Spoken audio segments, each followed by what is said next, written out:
Vamos iniciar a sexta etapa desta terceira parte com a ajuda de Deus. Esta sexta etapa terá 58 minutos de duração. Muito bem. Então agora, irmãos, vamos começar a falar sobre o nosso terceiro assunto, o qual é purificarmos a nossa alma para que nós possamos retornar para o céu. Quando nós falamos sobre o primeiro objetivo, o qual era guerrear contra o diabo, automaticamente nós já falamos um pouco sobre a purificação da nossa alma. Porém, agora nós iremos nos aprofundar nesse assunto e os irmãos passarão a conhecer mistérios os quais nunca passaram pelas nossas mentes. Os irmãos vejam bem, quando nós viemos para esta terra, o Senhor desligou o nosso consciente, o qual está no espírito, da nossa memória espiritual, e o ligou ao cérebro, o qual agora é o banco de dados do nosso consciente, o banco de dados que o nosso consciente se utiliza. Acontece, irmãos, que assim como o nosso consciente está no espírito, a nossa parte emocional também está. Ela não está no cérebro. E aí acontece, irmãos, que quando no céu nós caímos no laço do diabo e pecamos, o que foi danificado em nós não foi o nosso consciente e nem a nossa memória espiritual, e sim, o que foi danificado foi a nossa parte emocional.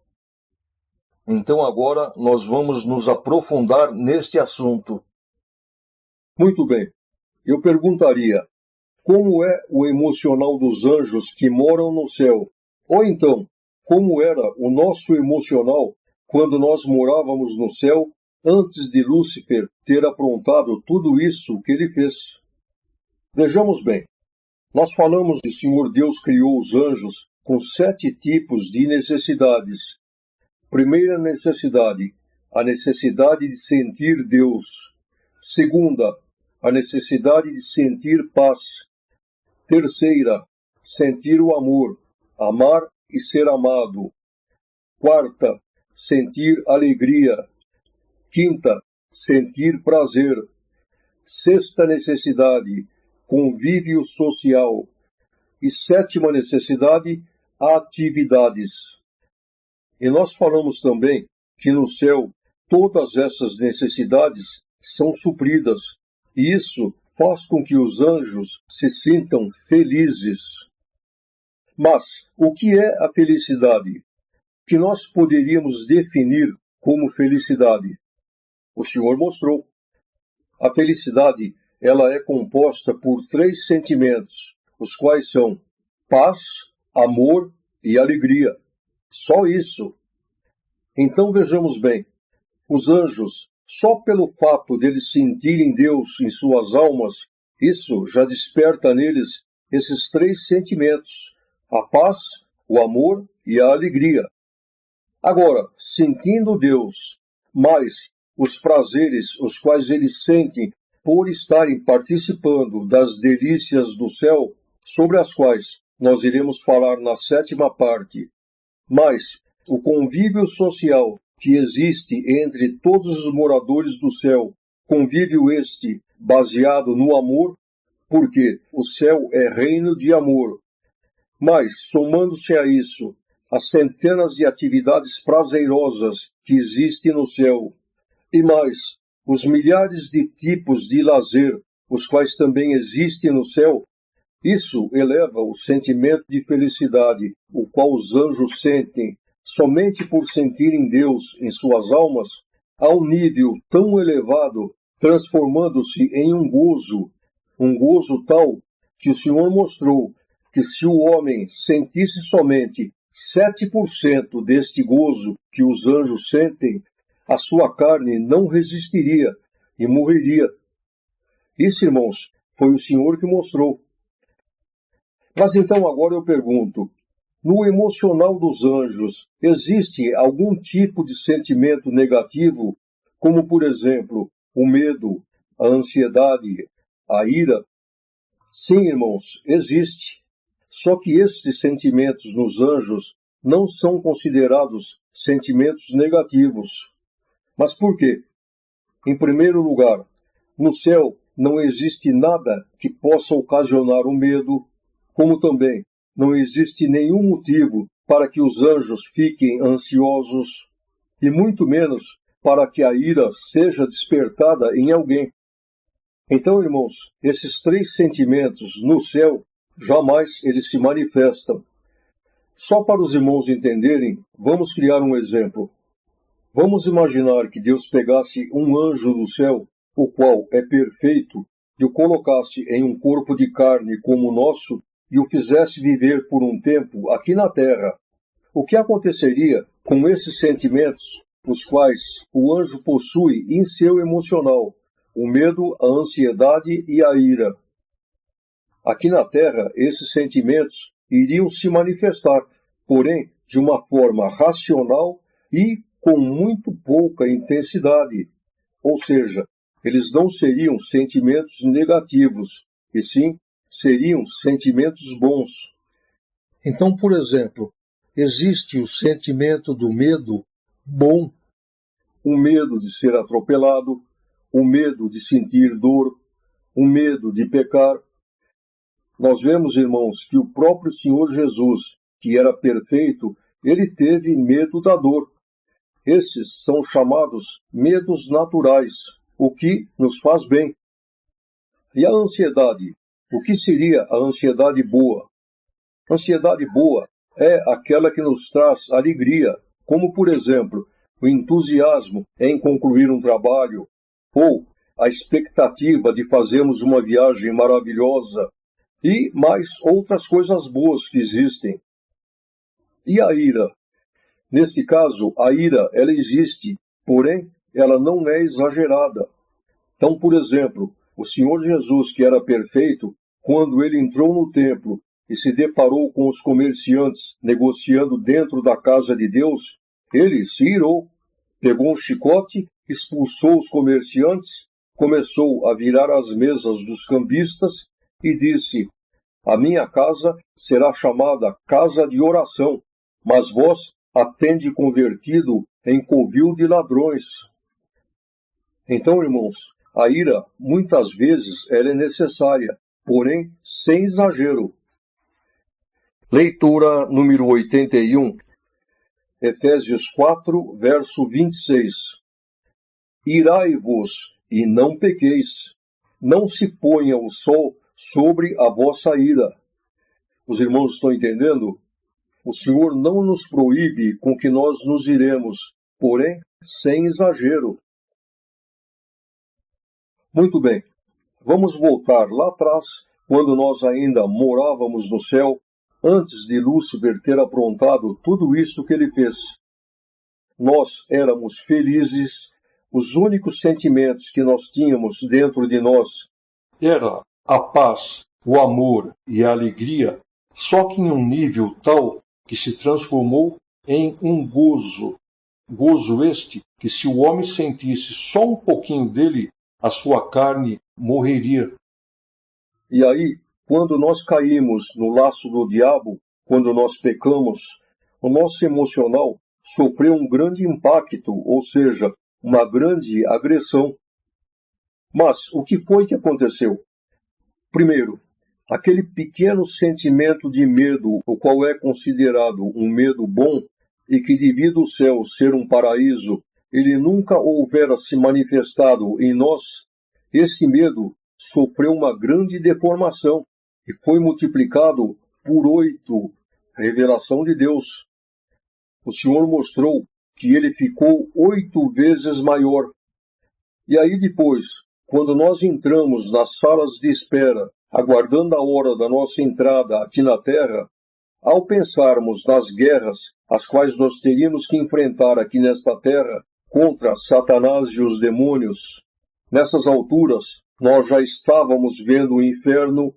Aí, irmãos, este medo se multiplicou muito mais. Isso gerou em nós uma grande ansiedade. E mais, pelo fato de termos pecado, foi criado dentro de nós um sentimento de culpa, coisa que antes nunca nós havíamos sentido. E não foi só isso. foi gerado também um sentimento de perca, como também um sentimento de autopunição. Tudo isso acompanhado de um sentimento de tristeza. E não foi só isso, não. A ira, a qual era um pequeno sentimento bom que nós tínhamos e que nunca havia se manifestado, ela também se multiplicou grandemente contra Satanás e seus adeptos, devido eles terem nos colocado nesta situação. E não parou aí, porque depois os ataques, as injúrias, os desafios, os quais nós sofremos da parte de Lúcifer, quando, diante de Deus, ele de dia e de noite nos acusava, isso fez com que todos esses maus sentimentos, os quais em nós foram gerados, eles se multiplicassem mais ainda. E como se não bastasse, agora, além das 7 necessidades as quais Deus colocou na alma dos anjos, Lúcifer enxertou neles a 8ª necessidade, a qual foi a vaidade. E aí, irmãos, a vaidade por si só, ela gerou também na alma dos anjos mais uma série de sentimentos negativos, como, por exemplo, a necessidade de se sentir importante, a inveja, as frustrações. Então, irmãos, todo esse estrago feito em nosso emocional, nós que vivíamos felizes por possuirmos em nosso emocional somente a paz, o amor e a alegria, agora os irmãos vejam como ficou o nosso emocional. E isso, irmãos, nós estamos falando somente a respeito daqueles anjos que foram fiéis a Deus. Mas e quanto aos traidores? Por exemplo, um anjo que foi traidor, o que aconteceu em seu emocional? Aí, irmãos, a coisa ficou muito mais complicada. Por quê? Porque ele, ao ter consciência de qual seria o seu destino eterno, ao olhar do céu e já ver o inferno, então todo esse medo que foi gerado em sua alma, ele se transformou em pânico. E a ira se transformou em ódio mortal, fora o sentimento de ódio contra Deus que também foi gerado em sua alma. E com o joio que está dentro da congregação? Esses, além de todos esses maus sentimentos terem sido aumentados, também foi gerado em seu emocional a falsidade. No dia do juízo, por causa do medo, ele disse ao Senhor: "Não, Senhor, eu não te traí, eu te amo." Só que tudo isso de boca para fora. Muito bem. Acontece, irmãos, que quando nós viemos para esta terra e que entramos neste corpo de carne, o Senhor, todos os dias, durante o período em que nós estamos acordados, desliga o nosso consciente da memória espiritual e a conecta à memória da carne, que é o cérebro. O problema, irmãos, como nós já falamos, é que a nossa parte emocional ela é igual ao nosso consciente, ou seja, ela não está na memória espiritual e nem no cérebro, e sim, ela está no espírito. Consequentemente, estejamos nós em sono profundo ou acordados, ela sempre está ativa. Consequentemente, apesar de que, de dia, nós estamos desconectados da memória espiritual, nós não nos lembramos de nada do que aconteceu no céu, porém, todos esses sentimentos negativos, eles estão em nosso emocional, no nosso espírito.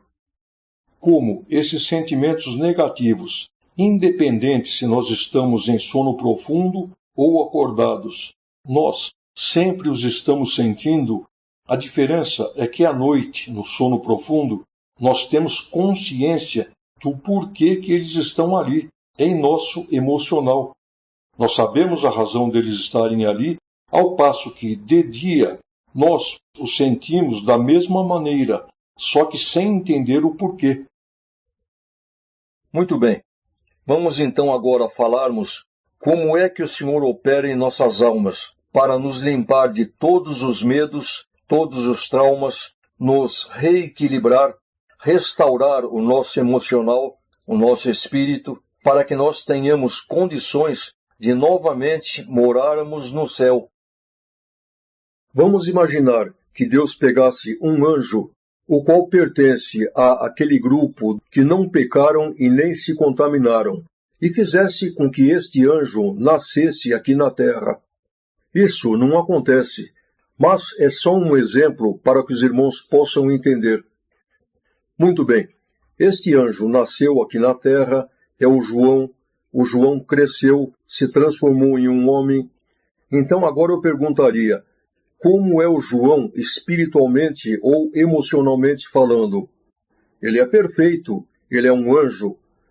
Vamos então recapitular as 7 necessidades as quais Deus colocou nos anjos. Primeira necessidade, sentir Deus.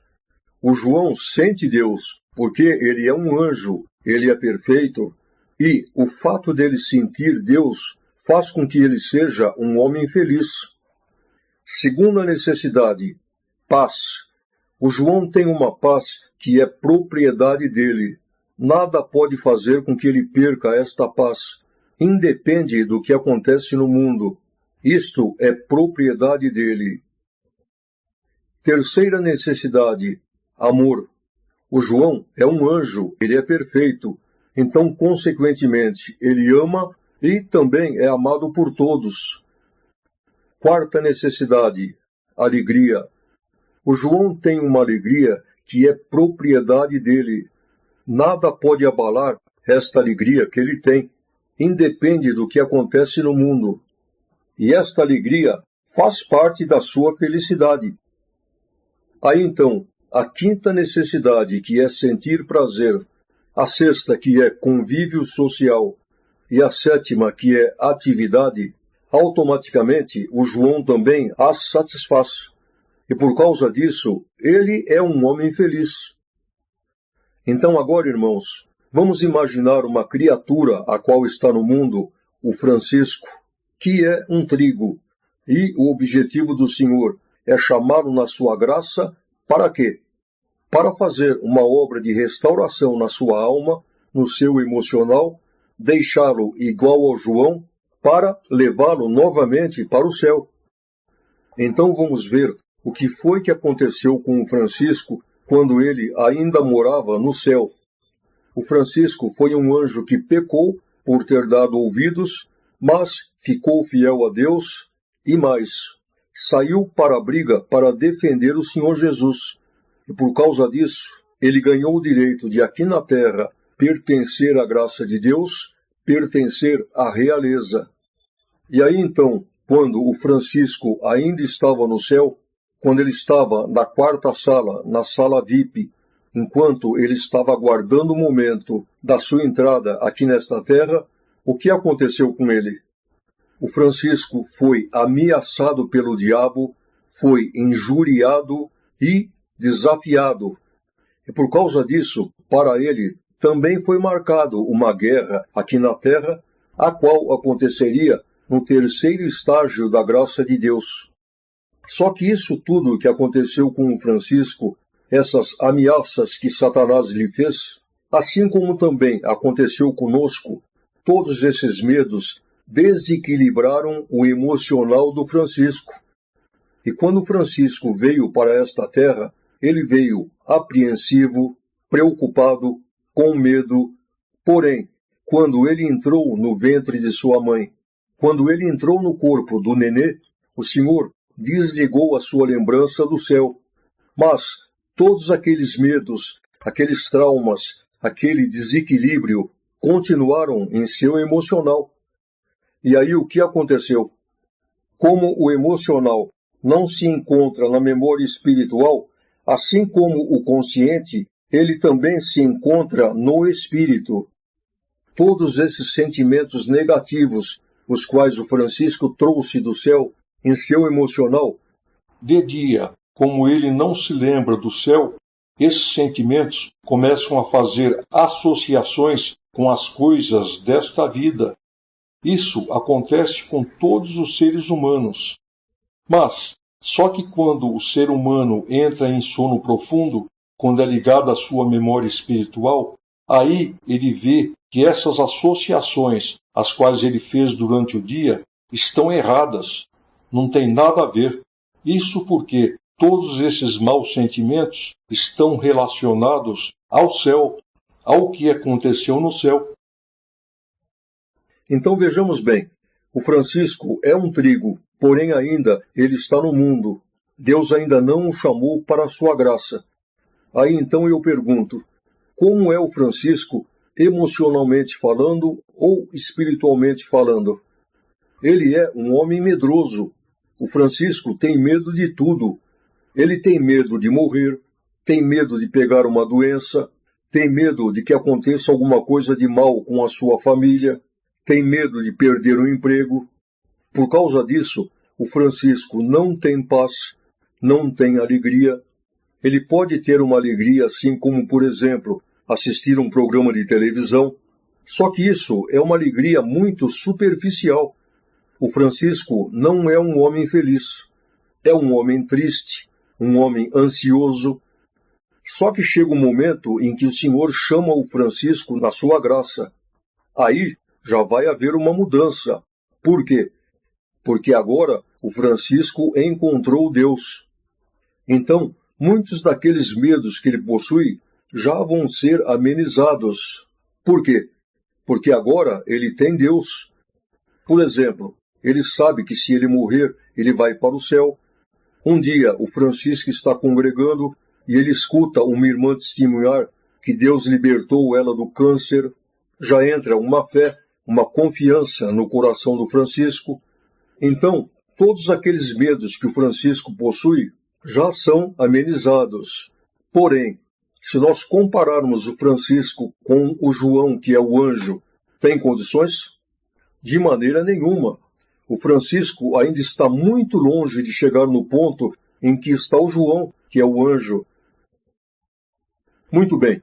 Agora, o Francisco já está dentro da graça de Deus e ele está então no primeiro estágio. O qual é aquele estágio em que Deus irá fazer obras com ele para que a fé seja colocada dentro do seu coração e, consequentemente, Deus possa iniciar a obra de restauração na alma, no emocional do Francisco.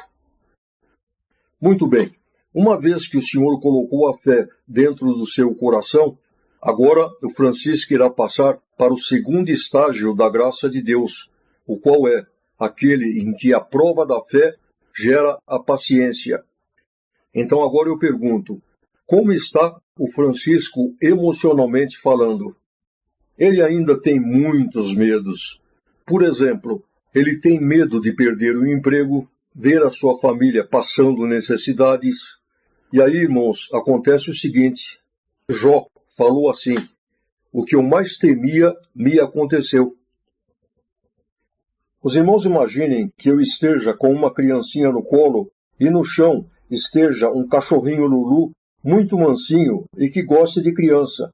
Mas vamos dizer que a criança ela está com medo deste cachorro. Como eu tenho que fazer para que ela perca este medo?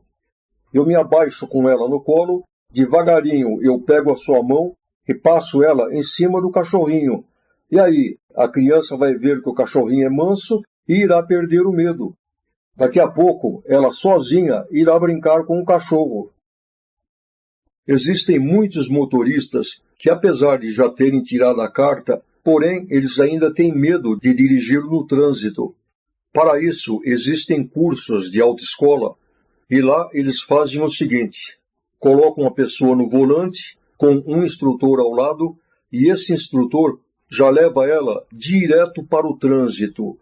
E aí, ele a vai orientando, ela vai perdendo o medo, e quando menos se espera, esta pessoa já está saindo sozinha no meio do trânsito. Voltando a falar do Francisco, ele tem medo de perder o emprego. Está com medo? Vai perder. O Senhor faz com que ele perca o emprego, só que aí o Senhor começa a preparar bicos para ele fazer, e de repente ele percebe que não está faltando nada, a sua família não está passando necessidades. Aí é Deus fazendo ele entender. Você está vendo? Estando comigo, não precisa ter medo. Estando comigo, você tem tudo. E sendo assim, o Francisco já começa a adquirir uma autoconfiança. Só que aí então ele pensa, tudo bem, mas Deus me livre se eu perder esses bicos. Está com medo? Vai perder. O Senhor faz com que ele perca os bicos, e aí então, quando a situação começar a apertar e começar a chegar no ponto em que a família do Francisco irá começar a passar necessidades, o que o Senhor faz? Ele manda a obra da piedade na sua casa, e aí são supridas todas as necessidades que o Francisco tem. Novamente é Deus falando com ele. Você está vendo? Eu estando na tua vida não precisa ter medo, porque você estando comigo, você tem tudo. E isso, irmãos, é bíblico. Leitura número 82, Salmos 34, verso 9 e 10. Temei ao Senhor, vós, os seus santos, pois não tem falta alguma aqueles que o temem. Os filhos dos leões necessitam e sofrem fome, mas aqueles que buscam ao Senhor, de nada têm falta. Muito bem. Vamos dizer que o Francisco tenha um carro, que ele tenha um Golzinho 2014. Com certeza ele irá pensar, Deus me livre se nesta situação eu perder o meu carro. Está com medo? Vai perder. Porque tudo o que nós temos medo, o Senhor faz com que a gente passe. Por quê? Porque os nossos medos estão escondidos em nosso emocional. E o Senhor criando esses tipos de situações em nossas vidas, Ele faz com que esses medos, os quais estão em nosso emocional, venham para o nosso consciente, e aí nós mesmos, a nossa inteligência, irá chegar à conclusão que esses medos não têm razão de ser. Consequentemente, nós mesmos iremos expulsá-los de nosso emocional. Só que aí, neste caso, o Senhor irá suprir a necessidade do Francisco. O Senhor irá falar com um irmão que é rico, que tenha condições. Compre um carro e dê para o meu servo. Vamos dizer que este irmão, ele ore a Deus e fale para o Senhor. Senhor, o teu servo tinha um Gol 2014. O que o Senhor quer que eu faça? Que eu dê para o irmão Francisco um outro Gol 2014? Ou até mesmo um zero? O Senhor então irá falar para ele, não, eu irei te mostrar o carro o qual você deve comprar e dar para o meu servo.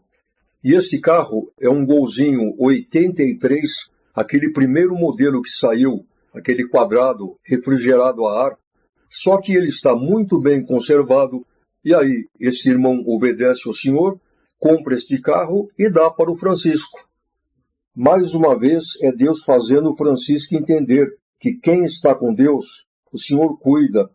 O Senhor não deixa com que nada falte. Só que aí irá acontecer uma coisa. O Francisco irá dizer assim, tudo bem, o Senhor supriu a minha necessidade. Mas vejam bem, eu tinha um Gol 2014, agora eu estou com um 83. E apesar de ele estar bom, bem conservado, mas o que os meus parentes irão dizer? Os meus amigos, o que eles irão dizer? Bem, aí já é o orgulho do Francisco que está sendo atingido. Isso ele vai ter que curtir, pois é uma forma do Senhor mexer e começar a eliminar a sua vaidade. Mas que o Senhor não deixou faltar nada, não deixou. Os irmãos estão entendendo? Quando Francisco chegar no final deste segundo estágio, ele já mudou. Por quê? Porque agora muitos daqueles medos os quais ele possuía já não existem mais. E por que não existem mais? Porque esses medos, os quais estavam escondidos no emocional do Francisco, o Senhor criou situações em sua vida as quais fizeram com que todos eles viessem à tona, viessem para o consciente do Francisco. E aí, uma vez que eles foram parar em seu consciente, o Francisco entendeu que, como Deus está em sua vida, nenhum desses medos teriam mais razão de existirem. Então, por si só, ele chegou à conclusão de que os filhos de Deus não precisam temer a nada. E por causa disso, o Francisco agora já é um homem que tem paz, tem uma certa alegria, ele já está mais estruturado na graça. E aí o que o Senhor faz? Liberta ele, abre a porta do emprego, prepara um emprego bom, enfim, o abençoa. Agora então, o Francisco irá passar para o terceiro estágio da graça de Deus, aquele em que a prova da paciência gera a temperança. E é aí, neste terceiro estágio, como nós já falamos, que irão acontecer aquelas guerras as quais foram tratadas no céu. O Francisco agora está trabalhando, está bem empregado, tranquilo, e aí o Senhor coloca em seu coração um desejo de que ele peça conta no emprego e passe a trabalhar por conta própria. E aí o que o Francisco faz? Ele vai buscar a palavra e aí o Senhor o confirma. Pode fazer, porque eu irei te abençoar muito. E espiritual. Só que o Francisco está buscando na parte material. O Francisco, confirmado pela palavra, o que ele faz? Pede a conta e monta o negócio. Começa a trabalhar por conta e, de repente, a coisa começa a ir mal. Ele começa a ir para a bancarrota e aí todos aqueles medos que ainda sobraram no emocional do Francisco, todos esses medos que estavam escondidos, agora eles irão desabrochar. O Francisco irá dizer: mas Deus me livre se agora, nesta situação, eu perder o meu nome. Está com medo? Vai perder. O Senhor faz com que ele seja protestado, volte cheques. Só que, de repente, o Francisco percebe que, mesmo estando sem cheque, sem nome, ele continua trabalhando. O Senhor vai preparando condições dele trabalhar e ele vai tocando o seu negócio. Aí, mais uma vez, é Deus fazendo ele entender. Você está vendo? Estando comigo, eu te preparo tudo. Ah, mas Deus me livre se eu perder a minha casa. Está com medo? Vai perder. E é aí que começam a acontecer as guerras as quais foram tratadas no céu. Por quê? Porque a prova do Francisco é material. Ele vai buscar a palavra esperando uma resposta no sentido material. Porém, como o Senhor criou um cenário de guerra em sua vida, o Senhor sempre irá responder para ele no sentido espiritual. Muitas vezes o Senhor marca a data para que a obra seja realizada, o Francisco crê, espera para que a obra aconteça no sentido material e quando chega na data, acontece, mas no sentido espiritual. Só que o Francisco não percebeu. Por quê? Porque ele estava esperando no sentido material. Para ele, parece que a palavra não cumpriu. Eu vou dar um exemplo do que aconteceu comigo, só para ficar mais fácil dos irmãos entenderem. Em 2001, o Senhor nos colocou em uma prova material muito violenta. Nessas alturas, o Senhor ainda não tinha me aberto este segredo, e sendo assim, nós passamos a ter muitos duelos contra o inferno. Muitas datas as quais o Senhor nos deu, e quando chegava na data, parecia que não acontecia nada. Um dia eu estava congregando, isto foi mais ou menos em setembro de 2002, e naquele dia, pela palavra, o Senhor falou claramente comigo, e disse assim: irmão, a tua libertação será em 31 de dezembro deste ano, 2002. 31 de dezembro será virada de cativeiro. Lá na frente, depois que passar essa data, todas as vezes em que você lembrar de 31 de dezembro de 2002, você irá ver uma linha divisória, antes da prova e depois da prova. Eu criei, chegando em casa, passei para minha família e passamos a aguardar essa data. Quando chegou em 31 de dezembro de 2002, os irmãos sabem o que aconteceu? Nada. Conclusão? A partir de 1º de janeiro, então, guerra contra o inferno. Eu passava dia e noite duelando contra o diabo. 15 dias depois, exatamente no dia 15 de janeiro de 2003, eu estava congregando e neste dia o Senhor mandou a sua palavra e falou comigo. Irmão, hoje é virada de cativeiro, e o irmão sabe o porquê? Porque eu vou abrir a mente do diabo para que ele veja que ele não pode com você. E toda esta guerra que você está sentindo, toda esta aflição, neste momento eu mando uma chuva do céu e todo este fogo irá se apagar. E realmente, irmãos, naquele momento o Senhor me visitou com a sua presença, com a sua paz, com a sua alegria, e toda aquela aflição, aquela angústia foi embora. Eu até achei que seria virada de cativeiro no sentido material, mas os irmãos sabem o que aconteceu? A partir desta data, nunca mais eu tive um duelo contra o diabo. Os irmãos estão entendendo? Quando chegou em 2008, exatamente no dia 15 de setembro de 2008, eu me encontrava no interior e naquela noite eu dormi na casa de um nosso irmão. Nessas alturas, eu ainda tinha dentro de mim o meu último medo, o qual era cair em descrédito sobre alguma coisa a qual Deus dá de falar. Naquela noite, quando chegou de madrugada, eu me levantei para orar a Deus, porque o Senhor tinha feito saber de abrir para alguns irmãos que estavam ali. Então eu me ajoelhei, orei e o Senhor confirmou. Só, irmãos, que foi uma visitação tão gostosa que quando eu me levantei e me deitei novamente, eu pensei, não, eu vou orar de novo. Me ajoelhei e novamente o Senhor me visitou com aquela visitação gostosa, especial. E aí eu aproveitei. Pensando na minha prova material, eu perguntei para o Senhor, Senhor, e a minha prova? O Senhor respondeu, 30 de setembro, libertação. Aí eu perguntei para o Senhor, mas Senhor, 30 de setembro agora? Daqui 15 dias? O Senhor respondeu, Aí, irmãos, eu aproveitei. A minha esposa sofre de uma enfermidade grave. É uma enfermidade que atinge todos os músculos do corpo. Chama-se miastenia grave. Então, eu aproveitei e perguntei, Senhor, e a enfermidade da minha esposa?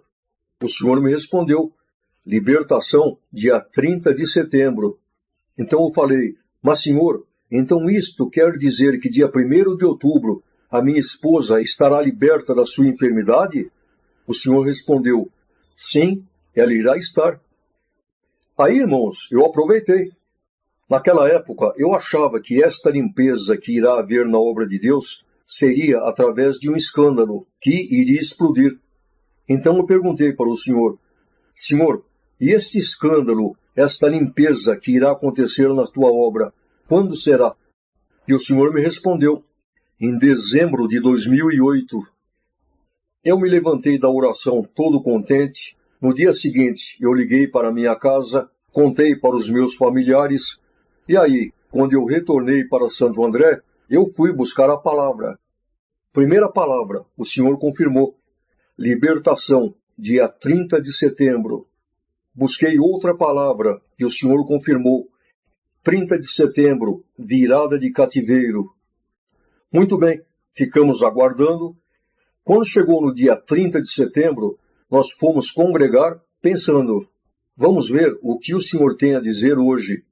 E pela palavra, mais uma vez o Senhor falou, hoje, libertação, virada de cativeiro. Nós saímos da igreja todos contentes, e a partir do dia seguinte, 1º de outubro, eu comecei a observar a minha esposa, esperando que gradativamente ela fosse melhorando. Só que os dias iam se passando e eu não via melhora nenhuma. Pelo contrário, acabou dando um problema nas costas da minha esposa e ela começou a mancar. O que eu fiz? Eu me levantei um dia de madrugada e fui consultar o Senhor. Então eu perguntei para o Senhor, Senhor, eu posso te pedir um sinal? O Senhor respondeu, pode pedir. Então, Senhor, o sinal que eu te peço é este. Se tudo aquilo que tu falasses comigo lá no interior vai se cumprir, então o sinal que eu peço é que a partir de amanhã a minha esposa não manque mais. Tu vai me dar este sinal? O Senhor respondeu, sim, eu vou te dar. Muito bem, eu me alegrei, fui dormir contente, e no dia seguinte, quando eu me levantei, qual foi a primeira coisa que eu vi? A minha esposa mancando. Aí, irmãos, eu comecei a ficar confuso. O que eu fiz?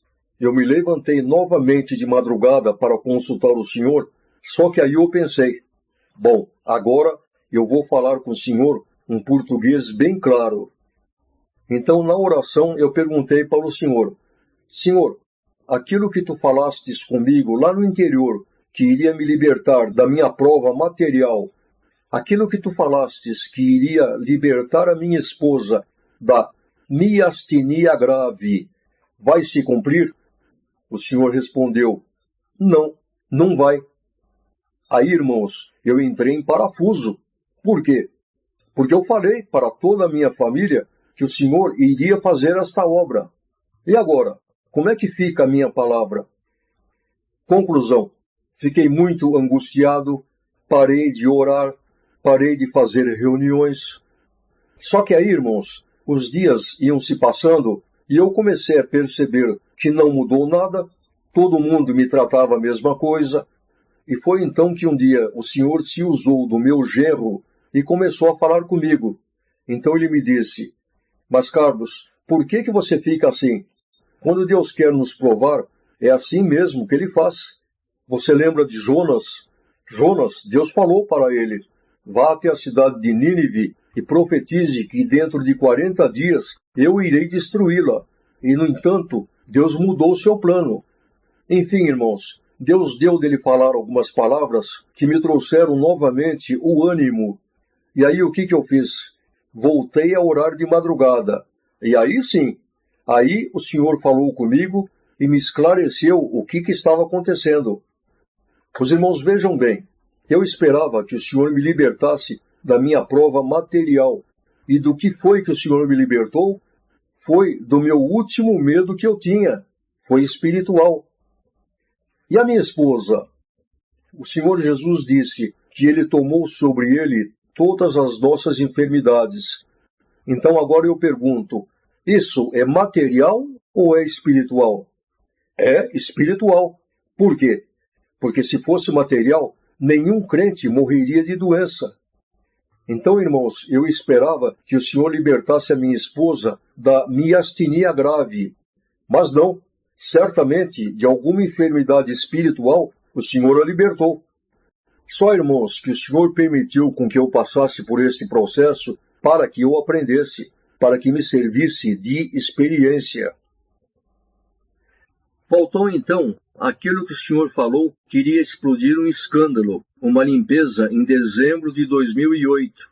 E cumpriu. Eu não sei se os irmãos lembram, mas em uma cidade aqui perto de São Paulo, explodiu um escândalo. Um ancião e 8 cooperadores roubando a igreja. Todos foram sentados, não precisamos falar sobre isso. Voltando a falar do Francisco, o Francisco, depois de muitas guerras, acabou chegando no final do 3º estágio e, consequentemente, o Francisco agora já é um homem quase igual ao João, que é o anjo. Por quê? Porque o Senhor já fez uma obra de restauração no seu emocional, na sua alma. Ele já não possui mais nenhum tipo de temores. Agora ele já se sente espiritualmente confortável. Nada mais abala o Francisco. E isso, irmãos, é bíblico também. Leitura número 83, Salmos 34, verso 4. Busquei ao Senhor, e Ele me respondeu. Livrou-me de todos os meus temores. E agora, então, só resta para o Francisco passar para o 4º estágio da graça de Deus. Então, das duas, uma. Ou o Senhor irá dar-lhe um polimento e irá levá-lo para o céu, ou então o Francisco já está preparado para trabalhar um tempo na obra de Deus, porém em um patamar superior. Vamos dizer que a opção do Senhor seja essa, deixar o Francisco mais um tempo aqui nesta terra, trabalhando em sua obra. O que irá acontecer? O Senhor irá começar a se usar do Francisco, irá começar a fazer obras, consequentemente, o diabo irá se levantar contra, virão calúnias, virão difamações, virão perseguições. E aí nós iremos dizer, coitado do Francisco. Coitado? Coisa nenhuma. Por quê? Porque o Senhor, além de já ter limpado o emocional do Francisco de todos esses maus sentimentos, de todos os medos, de todos os traumas, o Francisco agora aprendeu a como se proteger emocionalmente falando. Nada mais pode atingir o seu emocional. Nada mais abalará o Francisco. Então agora o Francisco está numa boa, tranquilo. Aliás, irmãos, esta obra espiritual, a qual o Senhor faz com todos aqueles que são seus, a qual é zerar todos os medos que possam existir no emocional, reequilibrar a alma, isso traz para a pessoa uma sensação de bem-estar espiritual, uma sensação de paz, de conforto, de tranquilidade, de alegria, enfim, a pessoa fica preparada para poder novamente morar no céu. Então agora vejam que interessante. Para que um ser humano possa voltar a morar no céu, é necessário que ele ame a Deus sobre todas as coisas. Quem aqui nesta terra não provar isso, este não entrará no céu. Por outro lado, a maioria dos seres humanos, quando chegam na velhice, independente se eles tiveram uma vida boa ou não, se eles conseguiram durante as suas vidas conquistarem bens materiais ou não, todos, sem exceção, entram na pior fase de suas vidas. Mas por quê? Porque é na velhice que a pessoa passa a se sentir perto da morte. É como o mundo fala: o jovem pode morrer, agora o velho vai morrer. E aí, só de saber que ele terá que deixar tudo aqui nesta terra, mas o medo da morte que a criatura carrega em seu emocional, isto porque todas as noites, na hora do sono profundo, quando seu espírito sai do corpo e se liga à sua memória espiritual, a pessoa toma conhecimento do seu destino eterno, o qual será o fogo do inferno. E somando-se a tudo isso, mais os problemas de saúde que a velhice proporciona, os quais são consequências da idade, tudo isso faz com que a vida da pessoa se transforme em dias sombrios, de muita tristeza. E aí, irmãos, interessante, quanto melhor foi a vida passada da pessoa, pior ela fica quando chega a velhice. Leitura número 84. Eclesiastes 12, verso 1. No título diz: a mocidade deve preparar-se para a velhice e para a morte. Então diz assim: lembra-te do teu Criador nos dias da tua mocidade, antes que venham os dias maus e cheguem os anos, dos quais venhas a dizer: não tenho neles contentamento. Os homens, ao lerem este versículo, eles dizem: isso é loucura. A mocidade tem é que viver a vida, aproveitar o que a vida oferece, e não ficar se preocupando com a velhice. Só, irmãos, que está escrito que a sabedoria dos homens é loucura perante Deus. Então vejamos bem, para que um crente prove que ele ama a Deus sobre todas as coisas, ele terá que sacrificar tudo o que for necessário para poder agradar a Deus. E para muitos, faz parte desse sacrifício sacrificar a própria mocidade por amor a Deus. O Senhor se agrada muito daqueles que dedicam os melhores anos de sua vida, os quais são a mocidade, para servi-lo. Consequentemente, para quem fizer assim, o trabalho espiritual, o qual Deus fará em sua alma, fará com que a sua velhice, ao invés de serem os seus piores dias, passe a ser a melhor fase de sua vida. Mas por quê? Porque será uma velhice de alegria por saber que já está próximo dele receber a sua herança eterna, porque agora ele se sente espiritualmente confortável, feliz, alegre, sem medo de mais nada, principalmente o medo da morte. Então, irmãos, outro dia eu vi o Senhor falar pela palavra o seguinte: Abraão, na sua mocidade, ele recebeu uma promessa de Deus, e esta promessa se cumpriu somente em sua velhice.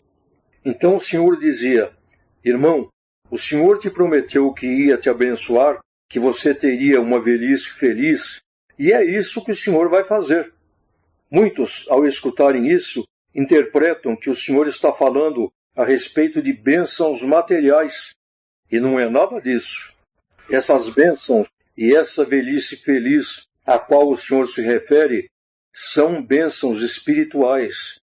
É o prêmio que a pessoa receberá, a felicidade que ela sentirá quando estiver se aproximando a hora da sua entrada no céu. Portanto, irmãos, para todos os que se lembram do seu Criador nos dias da sua mocidade, para esses não haverá maus dias na terra. Por quê? Porque esses provaram que eles amam a Deus sobre todas as coisas. Dias maus são somente para aqueles que trocam a Deus pelas coisas frágeis desta vida. Para os filhos de Deus é o contrário. Os dias serão cada vez melhores. Falando a respeito dos medos que o ser humano tem, como nós já falamos, existem aqueles medos, os quais são considerados medos bons, os quais o ser humano tem que ter, como, por exemplo, o medo da dor, o medo de pecar diante de Deus. Aliás, irmãos, os medos naturais, nós temos que tê-los, porque, por exemplo, imagine que nós vamos atravessar uma rua e nós escutamos um carro vindo. Aí, o medo de ser atropelado faz com que nós voltemos para trás, não é verdade? Então, vamos supor que hoje eu já estivesse perfeito. Chegou o dia de o Senhor me levar para o céu. Eu já não tenho dentro de mim mais nenhum tipo de medo. Porém, se me falarem que vão me arrancar um dente sem anestesia, eu vou temer. Ou, se houver uma cobra perto de mim, eu não vou ter medo de morrer. Porém, eu irei ter medo da picada, da dor que eu irei sentir. Bom, até o Senhor Jesus, que era perfeito, ele teve medo da dor. Então esses, irmãos, são os chamados medos naturais, os quais nós temos que ter. Existe também um medo considerado bom, o qual é o medo de fazermos algo errado e que depois nós possamos nos arrepender. Vou dar um exemplo. Eu conheço um rapaz cuja mãe trabalha em um centro de recuperação para pessoas drogadas. E aí o que foi que ela fez? Ela o levou até o centro de recuperação só para que ele visse de perto a terrível situação em que se encontram os dependentes químicos lá internados. E isso, irmãos, chocou o rapaz de uma tal maneira que agora, só de pensar em drogas, ele se arrepia. Então esse é considerado um medo bom. Agora, existe um outro tipo de medo, o qual é o medo de que o nosso orgulho seja atingido. Vamos criar um exemplo. Vamos dizer que um irmão, um rapaz, se formou na faculdade, se formou um engenheiro, e aí ele ore a Deus e peça para o Senhor abrir uma porta para ele. E aí o que o Senhor faz? Prepara para ele um serviço de garçom. E como ele está necessitado, ele pega. O que irá acontecer? O seu orgulho foi atingido. Ele irá pensar: puxa, mas eu, um engenheiro formado, trabalhando em um serviço como este, o que os meus amigos irão dizer? Só que o Senhor, ele quer que seja assim. Durante um período, o Senhor irá deixá-lo nesta situação. Por quê? Porque o Senhor, fazendo com que ele passe por este processo de humilhação, automaticamente o Senhor estará diminuindo a sua vaidade e, consequentemente, depois disso, o Senhor continuará trabalhando nele, através de outros processos de humilhação, até que a sua vaidade esteja zerada. Quando isto acontecer, automaticamente este medo de que seu orgulho seja atingido não existirá mais, simplesmente porque ele agora já não terá mais orgulho algum. Então, irmãos, referindo-se novamente aos medos, aos traumas, os quais nós trouxemos do céu, o objetivo do Senhor é fazer com que nós fiquemos zerados de tudo isso. Nós não poderemos retornar para o céu com nenhum tipo de medo, com nenhum tipo de trauma. E isso, irmãos, é bíblico. Leitura número 85. 1 João 4, verso 18. Na caridade não há temor, antes a perfeita caridade lança fora o temor, porque o temor tem consigo a pena, e o que teme não é perfeito em caridade. Os irmãos entenderam?